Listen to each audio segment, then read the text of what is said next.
As we learn more about the conduct of the FBI during the Obama administration, it becomes more and more appalling and apparent that the Bureau has interfered in politics massively and gone into areas where it really has no business.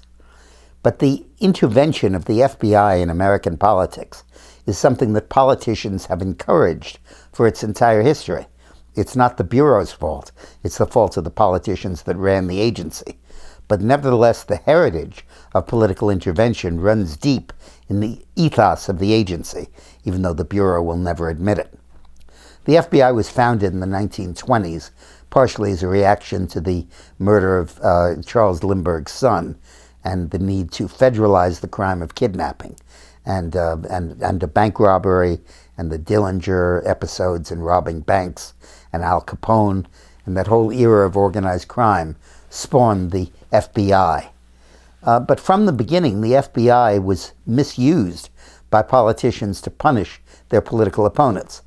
The first misuser was Franklin Roosevelt, who, when he was pushing American intervention in World War II, encouraged J. Edgar Hoover, who took over the Bureau in the 1920s, to keep lists of those who wrote letters opposing his speeches on the need to aid Britain and the need to reinstate the draft and to give Britain American destroyers.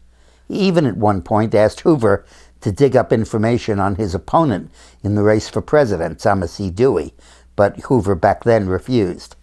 But in 1948, when Truman was running against Dewey, Truman was very hostile to the FBI and felt it to be a sort of incipient Gestapo.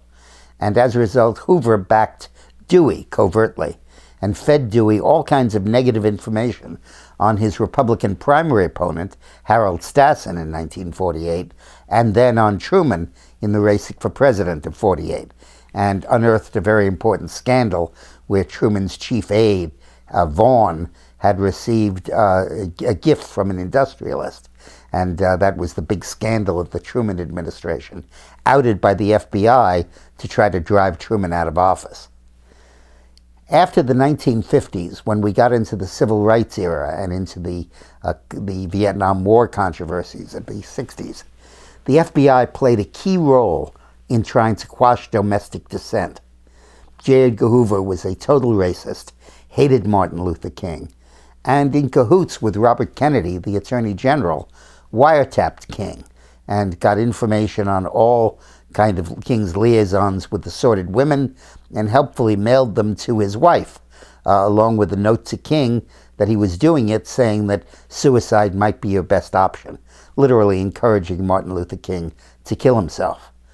These kind of dirty, underhanded tactics proliferated in the 60s against civil rights leaders and also against those who were fighting for peace in Vietnam and opposing the Vietnam War. When Nixon took over, he used them to a tremendous extent in monitoring domestic dissent.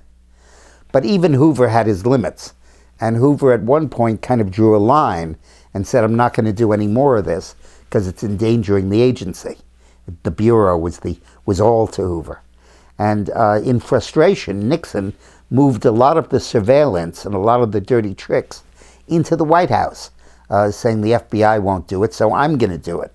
And that led to the various units that were formed in the Nixon administration to harass political opponents, to examine tax returns, to retaliate against enemies, to bug the offices of their psychiatrists and doctors, and led ultimately to the Watergate scandal.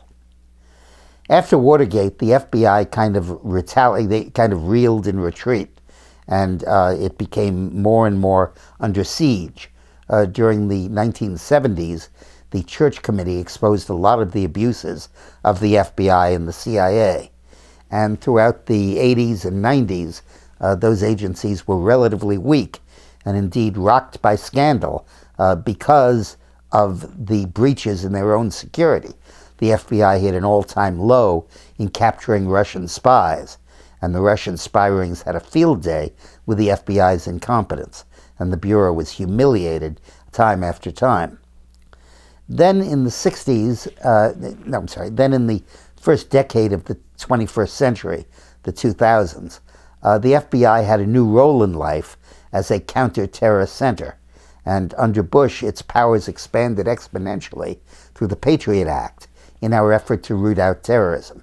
And the FBI was very effective in doing it and very loyal to the program of the Bush presidency.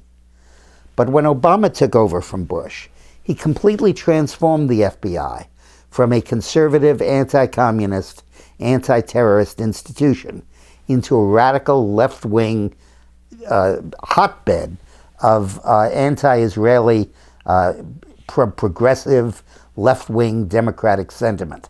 And it really changed the agency from red to blue. When Obama took over the FBI, he completely transformed it into an instrument of his will. The powers that the FBI developed for domestic surveillance increased enormously, and the political intervention continued and rose, but it shifted from a right-wing one to a left-wing one. And that landed us in the situation we're in today. Thanks for watching.